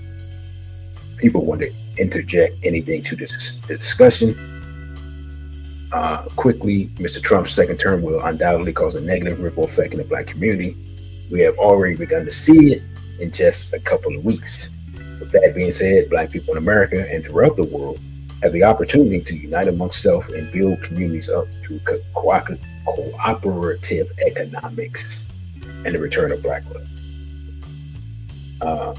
Dr. Amos Wilson, and I hadn't thought about it, but he has a clip where he discusses the connection between the relationship that Black people have with each other and Black economics. In essence, the relationship that we have with each other, like basically being able to trust each other, love each other, so forth, so on, are foundational to the building of a Black economic system. Can't have economics amongst people that don't trust each other. It's plain and simple. Black love isn't just referring to quote unquote romantic love between men and women, but love between families, neighbors, and Black people in general, and around the world. This may be our last chance to get this right. There is no guarantee that we will survive if we don't find a way to accept our own and be ourselves. That's something that Elijah Muhammad told us 100 years ago. Still struggling to do that. So I got Brother Jimmy something to say. Give me a second, brother. Take the music down a little bit because sometimes it's hard to hear people. All right, Brother Jimmy, you ready? You somewhere stable, because you have a tendency to be walking around and stuff. Good. All right. Yeah, brother. You. Good evening. Greetings. Greetings. Yes, I just wanted to address something that you just stated about like a lot of content creators, talking about black male female relationship and is always in a negative perspective, from a negative perspective. Well, let me tell you, with all due respect, the state of black male and female relationship is negative. That's just the actual reality. It looks like we're on a path of destruction. I mean, I still think that there's hope. You always have to think it's hope, because that's hope is what keeps us going. Like how do you live day to day without hope? You need to be hopeful in order to keep going. But we're really in a crossroads, brother. Yeah. Well, here's what I said that, and I understand what you're saying. My point is, if you're not qualified to give the analysis of why the condition is the way it is, you shouldn't be speaking. You see what I'm saying? We understand that the situation is negative and could even be described as dire. But I never hear anyone say, like Dr. Wilson just said when she was talking to Dr. Alfred Poussin, the situation is the way it is because of the environment that we in and because of the negative psychological stimuli that we receive. I never hear anybody say that. And they don't say it because they love Europeans. You know what I'm saying? So people who love Europeans they don't have any solutions. That's all I'm saying. Right. Plain and simple. And like I said, so that's why they tend to gravitate to the drama aspect of it as opposed to a solutionary methodology, because they don't have any solutions, because they can't even do the in-depth analysis of the problem to bring forth a solution. Right. Yeah, I do agree with you. Like, you do have to have the qualification, and one of the qualifications for me is you just gotta have that love for your people. You can't be a black man who loves white women talking about black male female relationship, and vice versa. You can't be a divester talking about black male female relationships. Because I concur with that, and we see a lot of that. Exactly.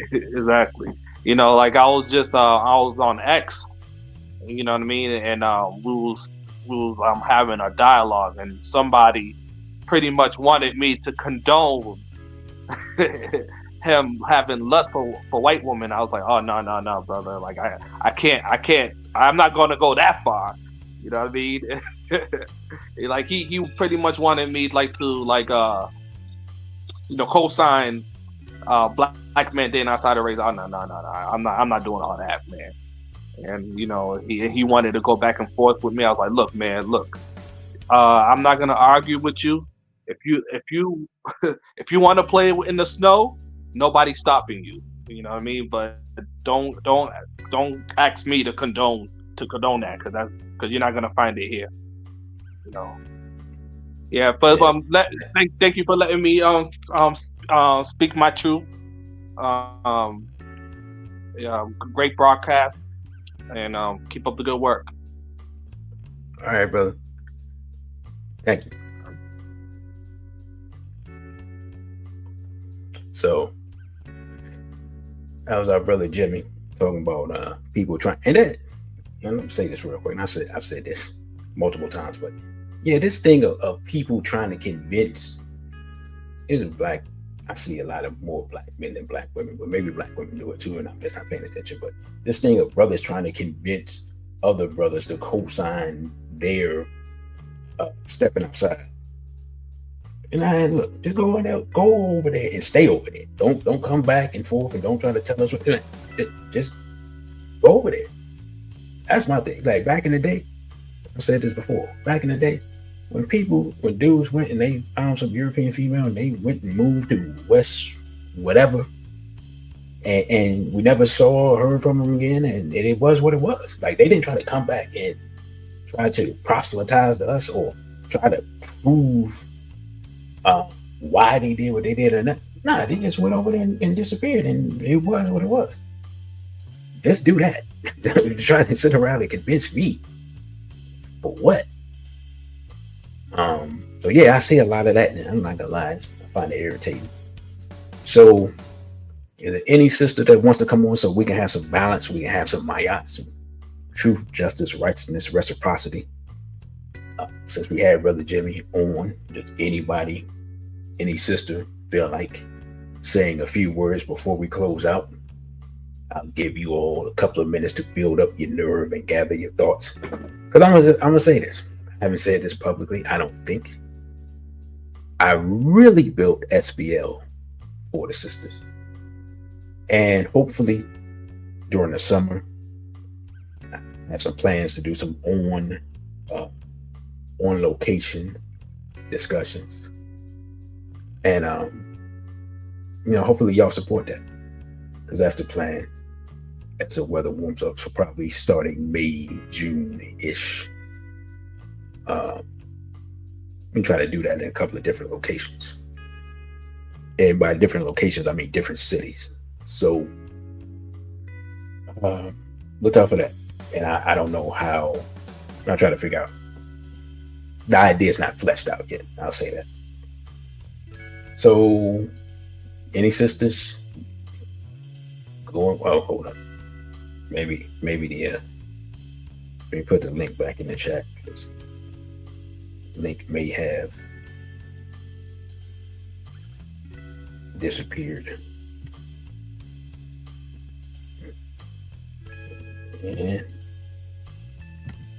alrighty, there we go. The link is back in the chat. Oh, I forgot.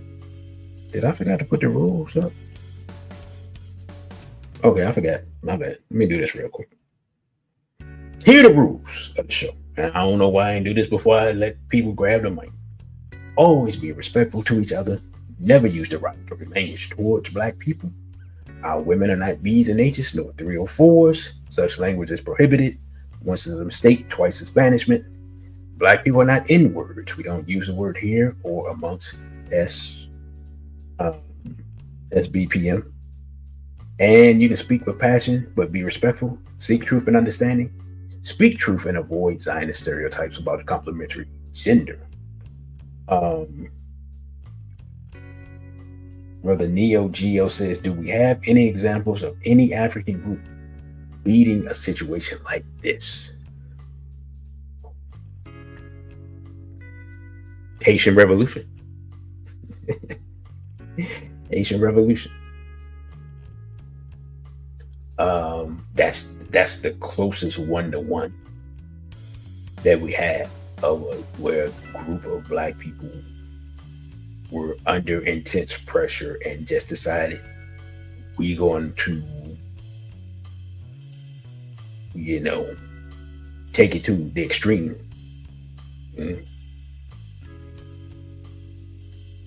Other than that, as far as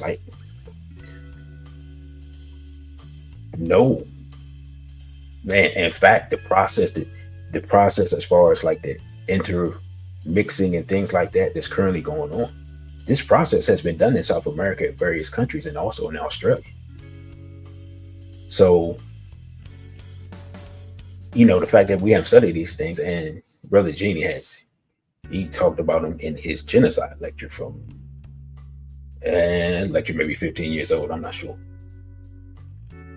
He talked about this and basically predicted it before it was popularized.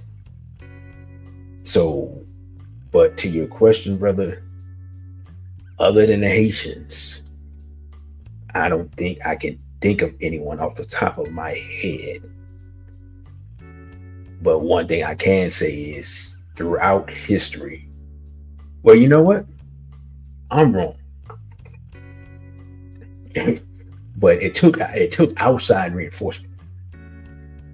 There were various comedic periods where they were swamped by outsiders, and outsiders took the reins of power through intermixing, and then they were able to overcome it basically by their cousins coming up from the South and re-infusing the black population with a sense of racial pride, and then they were able to overthrow those people and reinstall African dynasties, like the 18th dynasty, right? So, yeah, that actually those are perfect examples. It's as close to a one-to-one as we are now, except they didn't have mass propaganda like we had, right? But yeah, those are the situations that I can point to that are kind of akin to where we are now. So, by the way, so there are no sisters, nobody. Sister Najee, you still in here? We lost. I think people thought I was getting ready to go off, so we did lose like about 20% of our audience. Going once, going twice. All right. Well, let me go back to this real quick. I'm gonna close out with Dr. Welsing. No, actually, you know what? No, I'm not. No, I'm not gonna close out with Dr. Welsing. Since no sister wants to speak, I'm gonna play this Shahrazad Ali clip. She's gonna speak for you all. Now, I wasn't gonna play the clip. I was gonna close out, but since no sisters wanted to speak, our elder Shahrazad Ali, she's gonna speak for you all, right? So don't get mad at me, and because you like, oh, why you gonna end with that? End it. That's just, I offered the sisters. I gave y'all some time. Slow played it a little bit, and yeah. So yeah. So we're gonna hear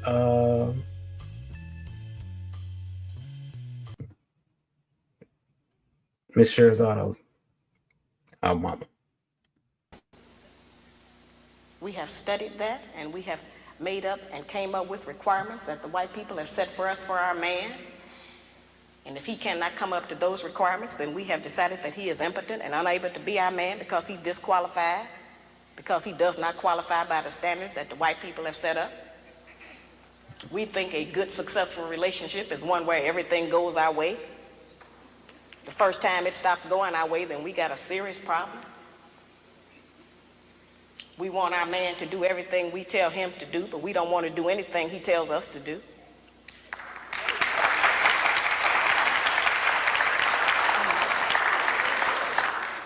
Yeah, it's hard language. And all of our so-called educated class together have never come up with an agenda that brought the people together to try to improve their condition like the Black Man's Guide.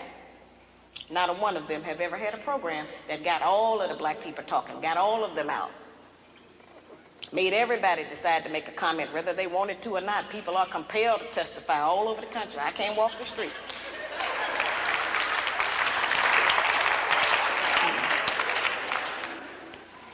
See, we've never been examined, as I said.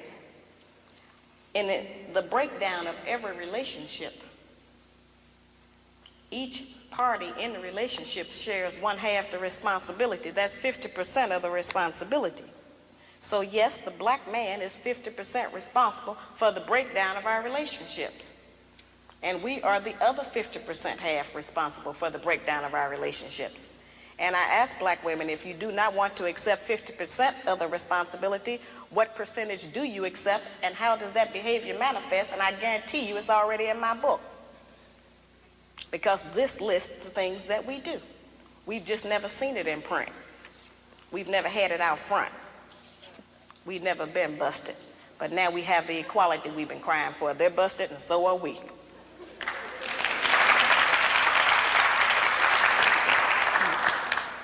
I teach that slavery tampered with nature. When I say that slavery tampered with nature, I mean that a major rite of passage for every male mammal is to provide and protect for a female and her young. Now, certainly we know that the black man has been denied that opportunity. He has not been allowed to qualify to protect his woman or provide for them. They have told us that the only provision that the black man is qualified to give us is one of money. And we have made finance the major focus of our relationships with them. We have made the one thing that most of them don't even have be the criteria. We have been taught that if they do not give us money, that we are not to even allow them to be a father to their child. We have been taught that if he does not give us money, then he is not qualified to tell us what to do. We have been taught that if he does not give us money, that he doesn't have any rights in the home. It's whoever is making the money who has the rights. That's not our system. The black man provides more in a black home than just financial support. He provides direction, guidance, gratification, fulfillment, and discipline for our children.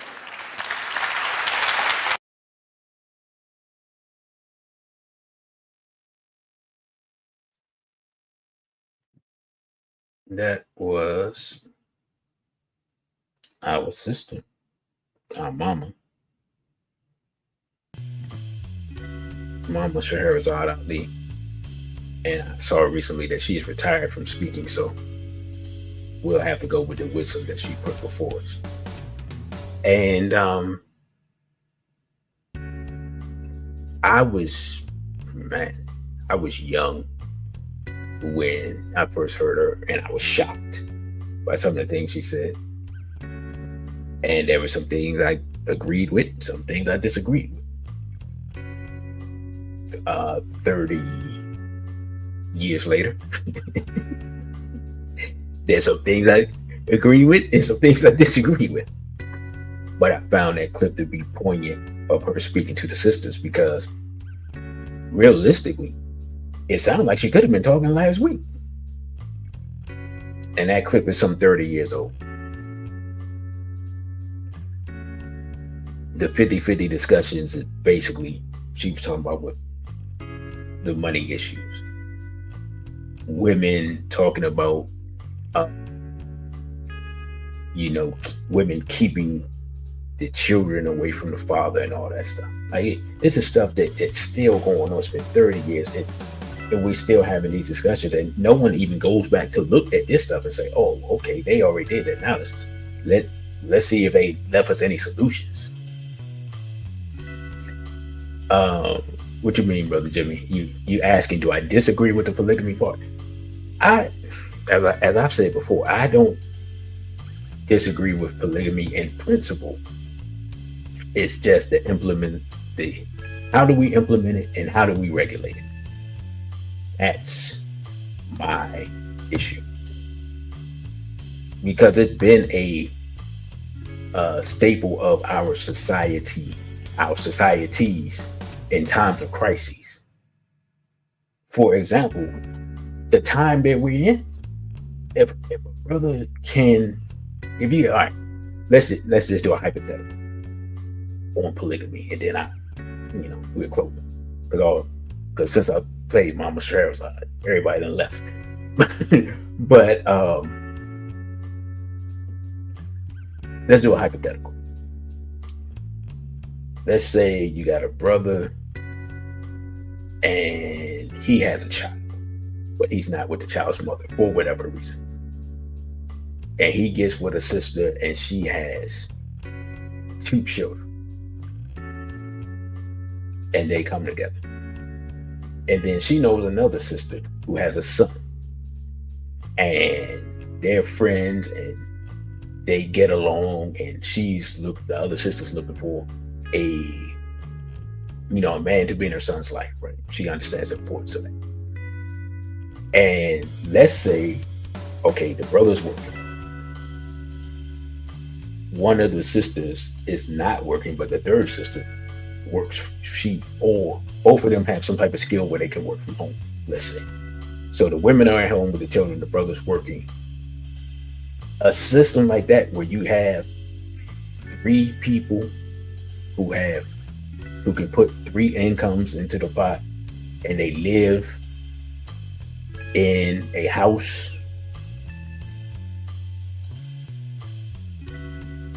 In this type of economic environment, I don't see anything wrong with that.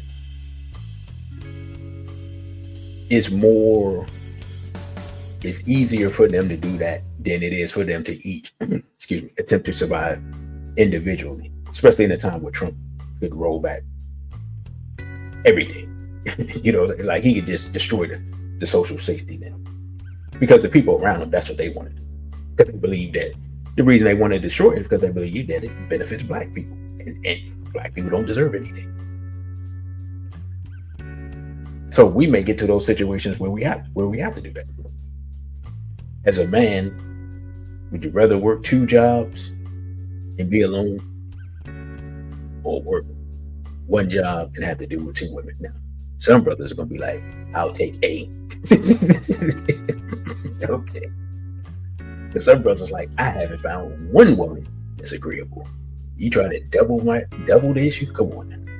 I know y'all out there, you ain't gotta say it. I'll speak for you.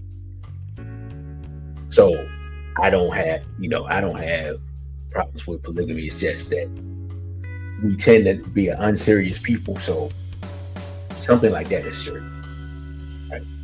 Because it's a marriage, but it's a marriage with an extra dynamic, and that makes it that much more complex.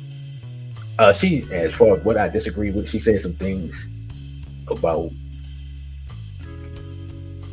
for lack of a better word, I guess, corporal punishment of the woman that she agreed with, that I disagree with.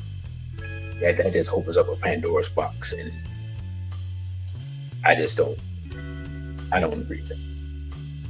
If we can't discuss things and communicate properly, then you probably don't need to be there. Right? So with that, I'm gonna go ahead and I'm gonna read this from Dr. Wellesley. She's talking about what black women do. So we're gonna close it out. And what the sisters do according to the oral. Let me take this off.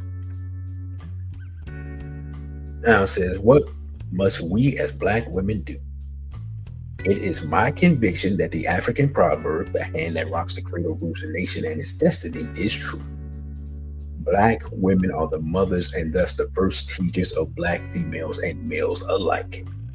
Black women can determine whether future generations of black children will be warriors, or if we will continue to be slaves living in a highly refined state of psychological oppression, which is no less a death than direct physical destruction. Black women can teach the first powerful lessons in pride, respect for cultural, historical, and genetic blackness, while steadfastly refusing to impart any of the white oppressors' lessons in black self-hate that we learn as children. That's from the ISIS Papers, page 288. So, I must give it again. Hold on. Let me do it. I'm gonna give it again one more time. Right? Before we close out. Put the link in the chat. For any sisters out there, going once, going twice. No one? All right. I think I will do one more SBL talk. I guess next Thursday would be Black Love Day. It'll possibly be Thursday on Black Love Day. And I might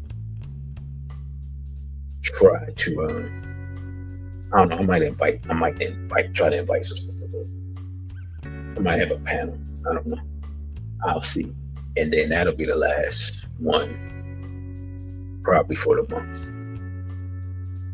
So again, I'm your host, DC Radical One. You can follow me on Instagram at DC.Radical1, on Twitter at DC Radical_ONE, on OTW2, which is a Black-owned platform, at DC Radical One. You can donate via Cashapp, $DC Radical. You can email me at dc.radical_1@protonmail.com. Also, I don't see either one of the people that I wanted to see, but I will be sending out a couple of clips to a couple of people who made large donations this weekend, like probably right before the Super Bowl, right before I settle down for the Super Bowl. So, what you saying, brother? You got ripped off. What would be best? Help me out before I close out. You said something would be best, but I don't know what you're referring to. The panel. I mean, you got, again, people have to want to speak. They have to want to come on. They ain't force people to come. You know what I'm saying? So it is what it is. We shall see. So with that, brothers and sisters, thank you all for listening. Don't forget to like, share, and subscribe. Once again, I'm your host, DC Radical One. With that, I say a BB for ODA and straight black.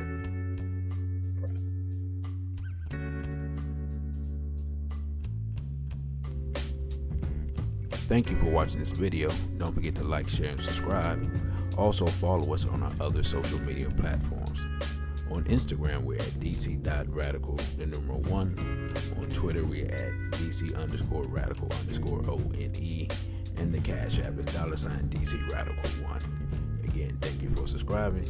A BB for ODA and straight black.